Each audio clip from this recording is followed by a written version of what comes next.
2012 সালে student of the ইয়ারের মাধ্যমে বলিউডে পদার্পণ করা আলিয়া ভাট নিজের অভিনয় দক্ষতা ও প্রতিভার মাধ্যমে দর্শকদের মনে গভীর ছাপ রেখেছেন।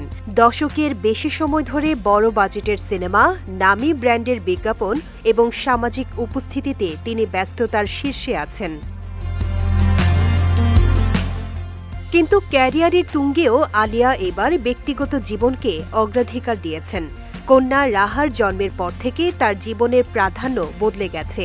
সম্প্রতি এক সাক্ষাৎকারে আলিয়া জানান, এখন থেকে বছরে একটির বেশি সিনেমায় কাজ করবেন না। তিনি বলেন, আগে একসঙ্গে 2-3টি সিনেমার কাজ করতাম, কিন্তু এখন মন আর তার সায় দেয় না। প্রতিটি কাজের ক্ষেত্রে শতভাগ মনোযোগ দিতে চাই।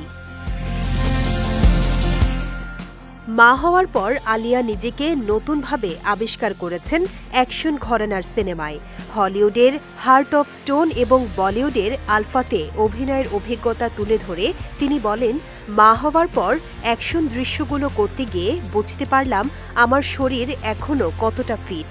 আলফা আমাকে এমন সুযোগ দিয়েছে যা আগে পায়নি।